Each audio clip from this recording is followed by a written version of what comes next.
목성위성 유로파의 얼음층 및 큰 바다에는 생명체가 꽤 서식할 만한 곳이라고 합니다. 목성의 위성 유로파의 얼음층 밑에 있는 바다는 광물에 함유되어 있던 물로 형성되었으며 지구의 바다와 비슷해 생명체가 꽤 서식할 만한 곳일 수 있다는 연구 결과가 나왔습니다. 목성의 위성 유로파의 3km에서 30km에 달하는 얼음층 밑으로 대양이 존재하는 것으로 여겨져 왔으며 태양계에서 생명체가 살 수 있는 가장 유력한 곳으로 꼽혀왔습니다.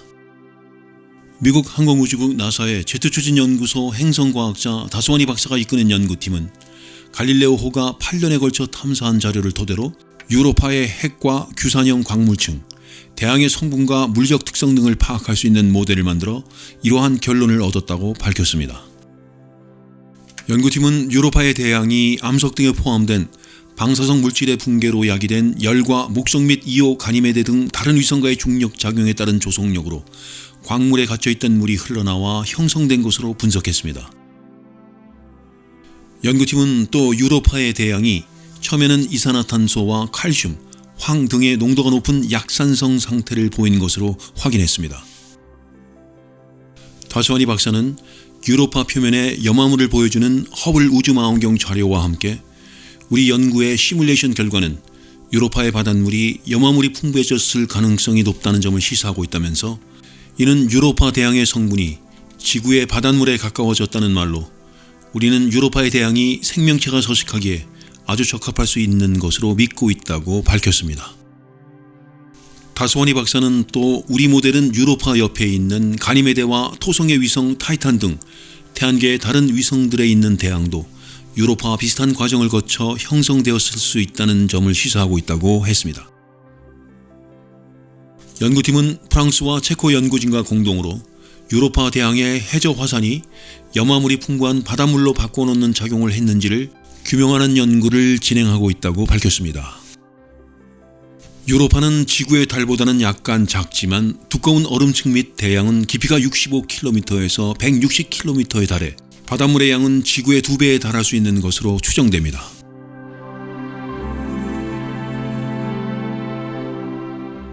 화성의 남극 얼음 밑에 거대한 호수의 존재를 재확인하였고 주변 3개의 호수도 새롭게 발견되었습니다. 지난 2008년 화성 남극의 두꺼운 얼음층 밑에 생물이 존재할 수 있는 거대한 짠물 호수가 발견된 것으로 발표되어 높은 관심을 받았지만 과학계에서는 이 호수의 존재를 놓고 논란이 이어져 왔습니다.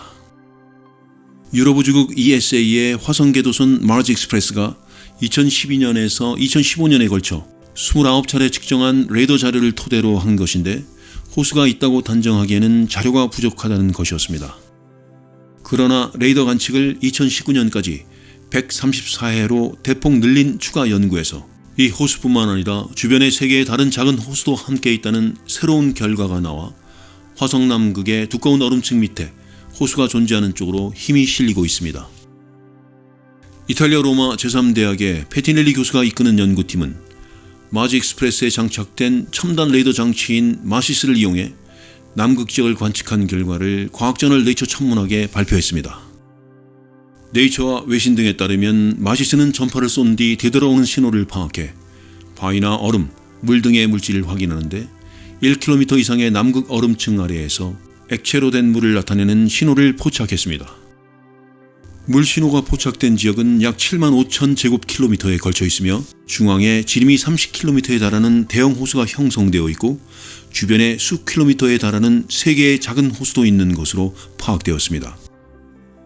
연구팀은 화성의 남극 표면 온도가 섭씨 영하 113도에 달하지만 1km 이상 얼음층 아래에서는 물이 소금기를 갖고 있어 얼지 않고 액체로 존재하는 것으로 분석했습니다. 이 물은 수십억 년 전 화성에 바다와 호수가 있을 때 갖고 있었던 것으로 지구 남극의 빙하 및 호수에서 생물이 살고 있듯이 화성의 얼음층 및 호수에도 생물이 존재할 수 있는 것으로 추정하고 있습니다. 페티넬리 교수는 화성에 많은 물이 있었을 수 있으며 물이 존재했다면 생명체가 있었을 가능성도 있다고 했습니다.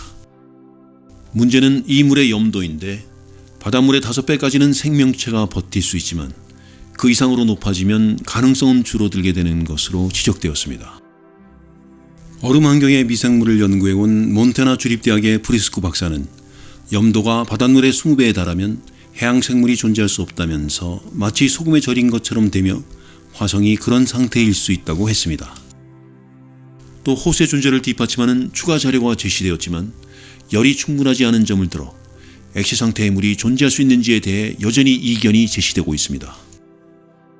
퍼듀 대학 지구물리학자 마이크 소디는 진짜 액체로 된 물이라면 슬러시나 슬러지 형태일 가능성이 높다고 했고, 애리조나 대학의 행성과학자 제 골트는 얼음층 밑이라고 해도 짠물을 지탱할 수 있는 충분한 열이 없는 만큼 호수가 있다고 생각하지 않는다고 반박했습니다. 과학계에서는 중국이 발사한 화성 탐사선 10-1호가 마시스와 비슷한 레이더 장비를 갖추고 있어 추가 관측을 통해 호수 존재를 둘러싼 논란을 풀 수 있는 실마리를 제공할 수도 있는 것으로 기대하고 있습니다.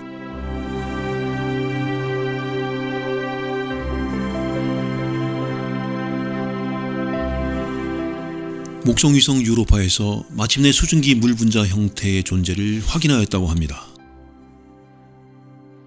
목성의 위성 유로파에서 마침내 수증기 형태로 물의 존재가 확인되었습니다. 유로파는 1979년 보이저호를 통해 핏발선 눈처럼 얼음 표면 위로 무수한 금이가 있는 것이 포착되면서 두꺼운 얼음층 아래로 바다가 형성되어 있을 것으로 여겨져 왔습니다. 하지만 지난 40년간 물의 존재는 간접 증거로 변죽만 올렸을 뿐 직접 관측을 통해 확인되지 않았습니다. 미국 항공우주국 나사에 따르면 고도도 우주비행센터의 행성과학자 파가니니 박사가 이끄는 연구팀은 과학저널 네이처 천문학 최신호를 통해 유로파가 올림픽 규격의 수영장을 수분 만에 채울 수 있는 양의 물을 내뿜는 것을 확인했다고 밝혔습니다.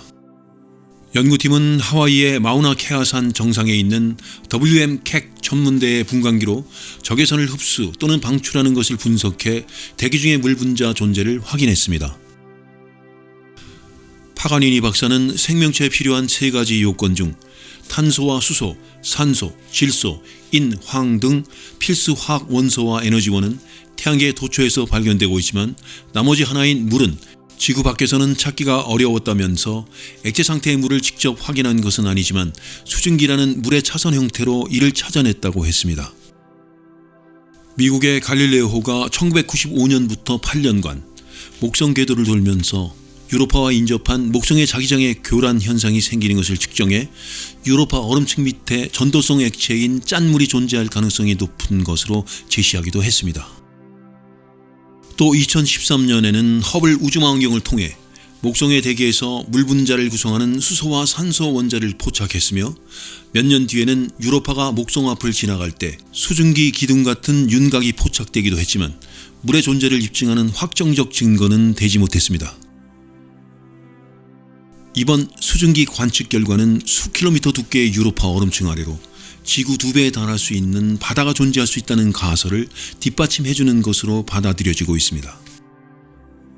연구팀은 2020년에서 2025년 사이에 유로파 탐사선 유로파 클리퍼호가 발사되면 유로파 궤도를 돌면서 수증기 이미지를 확보하고 질량 분석기를 통해 대기 중에서 발견되는 분자 샘플을 분석할 수 있을 것으로 내다보았습니다.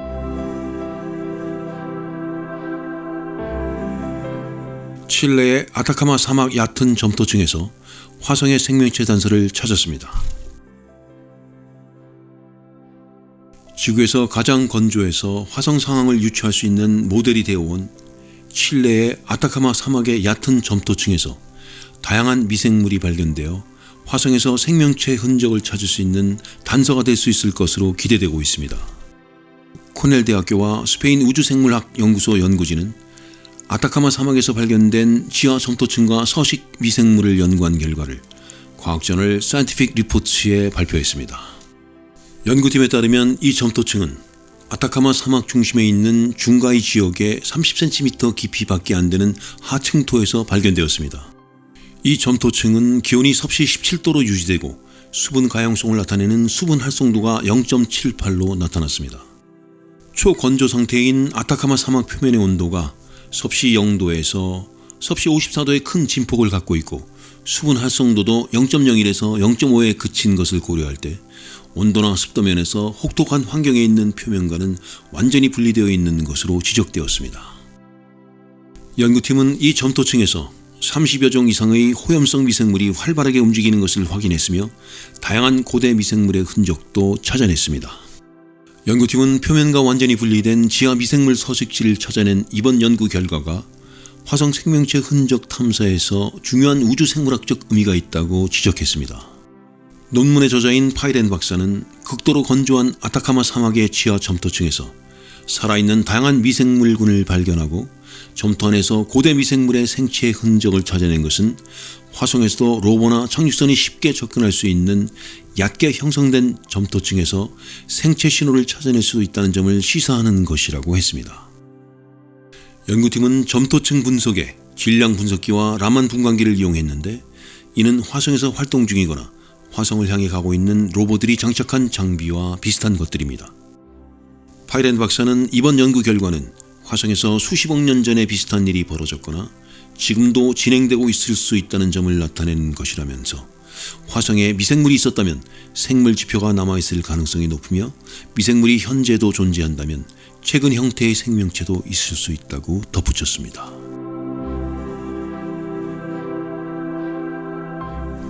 목성위성 유로파는 태양빛을 반사하는 달과는 달리 자체적인 발광이 가능할 수도 있다고 합니다. 태양계에서 생명체가 있을 가능성이 가장 높은 곳 중 하나로 꼽히는 목성의 위성 유로파가 어둠 속에서도 빛을 낼 수 있다는 연구 결과가 나왔습니다. 태양빛을 받아 반사하는 지구의 달과는 달리 스스로 빛을 만들어낸다는 것입니다. 미국 항공우주국 나사와 광매체 사이언스 뉴스 등에 따르면 제트추진연구소의 구디파티 박사가 이끄는 연구팀은 모의 실험을 통해 유로파의 자체 발광 가능성을 밝혀낸 결과를 과학저널 네이처 천문학을 통해 발표했습니다. 연구팀은 지구보다 14배나 강한 목성의 자기장이 유로파 얼음 표면에 끊임없이 전자를 복사해 빛을 내게 하는 것으로 분석했습니다. 연구팀은 이를 확인하기 위해 다양한 종류의 소금을 섞은 물을 유로파 표면 온도인 섭씨 영하 173도로 얼려 얼음 시료를 만든 뒤 전자빔을 20초 이상 쏘아 유로파 표면과 같은 상황을 연출해 얼음에서 나오는 빛을 분광기로 분석했습니다. 그 결과 얼음 시료들은 맨눈으로 볼 때 녹색이나 청색 또는 백색으로 빛났으며 얼음에 섞여있는 소금의 성분에 따라 밝기의 차이가 났습니다. 식용소금인 염화나트륨이나 탄산나트륨 등이 함유된 얼음은 염분이 없는 순수한 물로 된 얼음보다 어두운 빛을 냈으며 황산 마그네슘이 들어간 얼음은 빛이 더 밝은 것으로 나타났습니다. 연구팀은 이런 실험 결과를 토대로 유로파가 태양빛을 받지 않는 음영에서도 빛을 낼 수 있다는 결론을 내렸습니다. 구디파티 박사는 유로파가 목성의 복사를 받지 않는다면 지구의 달처럼 빛을 받지 않는 음영지역은 암흑에 묻혀 보이지 않았을 것이라면서 어둠 속에서도 빛이 나는 것은 목성의 전자 복사 때문이라고 했습니다. 특히 태양빛을 반사하는 것이 아니라 자체적으로 내는 빛을 분광 분석하면 유로파 표면 얼음 성분에 관한 추가적인 정보를 확보할 수 있다면서 이를 통해 유로파가 생명체 서식에 적합한지에 관한 단서도 얻을 수 있을 것으로 기대하고 있다고 밝혔습니다. 연구팀은 실험실에서 유추해낸 이런 결과가 유로파 표면에서도 실제 이루어지고 있다면 나사가 발사할 탐사선 유로파 클리퍼가 이를 포착할 수 있다고 했습니다. 탐사선 유로파 클리퍼는 목성 궤도를 돌면서 유로파에 45차례 이상 2700km까지 접근하며 근접 비행을 하게 됩니다. 유로파 클리퍼 미션 담당 과학자들은 이번 연구 결과를 토대로 탐사선 장비로 실험실에서 포착한 것과 같은 빛을 실제로 포착할 수 있는지를 검토 중입니다. 유로파가 덮고 있는 얼음의 소금 성분을 알 수 있으면 빙점이나 얼음의 두께, 얼음 밑에 있는 대양에 생명체가 서식할 수 있는지의 가능 여부 등에 관한 정보를 얻을 수 있을 것으로 기대되고 있습니다.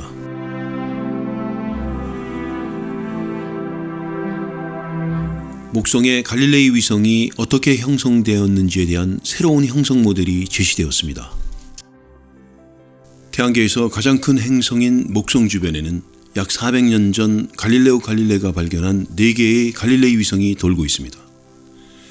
태양계 위성 중 가장 큰 가니메데와 화산 폭발이 잦은 이오, 고대 충돌구를 가진 칼리스토, 생명체가 있을 가능성이 높은 얼음으로 덮인 유로파, 이 4개의 갈릴레이 위성에 대한 끊임없는 관측과 연구로 많은 내용이 밝혀졌지만 어떻게 이런 위성들이 형성되었는지는 지금까지 변변한 이론이 없었는데 새로운 형성 모델이 제시되어 학계의 관심을 끌고 있습니다. 미국 캘리포니아 공대에 따르면 이 대학 바티긴 교수와 프랑스 코트다지루 천문대의 행성과학자 모르비델리 박사는 분석적 연산과 컴퓨터 시뮬레이션을 통해 갈릴레이 위성의 형성 모델을 제시한 논문을 국제학술지 천체물리학 저널 최신호에 발표했습니다. 태양을 둘러싼 가스와 먼지로 된 원시 행성 원반에서 목성이 출현하고 목성의 적도 주변에도 원시 행성 원반에서 가져온 물질들로 위성을 만들 원반이 형성됩니다. 연구팀은 이 위성 원반 내에 1mm가 채 안 되는 얼음 먼지 알갱이를 목성 쪽으로 끌어당기는 힘과 가스에 섞여 밖으로 빠져나가는 힘이 완전히 균형을 이루는 곳이 있으며 이런 곳이 거대한 먼지 트랩처럼 작용하며 위성을 형성하는 것으로 분석했습니다. 1mm 얼음 먼지 알갱이가 뭉쳐 규모가 커지면 자체 무게로 붕괴하며 약 100km 크기의 소행성 같은 미위성 수천 개가 만들어지고 이런 미위성이 합쳐져 위성이 된다는 것입니다. 바티긴 교수는 20도 경사의 언덕을 달려 올라가다가 맥주병이 아래에서 강하게 올려부는 바람의 영향으로 더 이상 굴러내리지 않고 멈춰있는 것을 보고 이런 위성 형성 모델을 떠올리게 되었다고 합니다. 연구팀은 목성 가장 안쪽에 있는 이오가 먼저 이런 방식으로 형성된 뒤 자체 중력으로 위성 원반 내 물질의 파동을 만들어내고 이 파동과의 상호작용으로 원반의 안쪽 끝인 현재의 궤도 위치까지 이동하게 된 것으로 분석했습니다.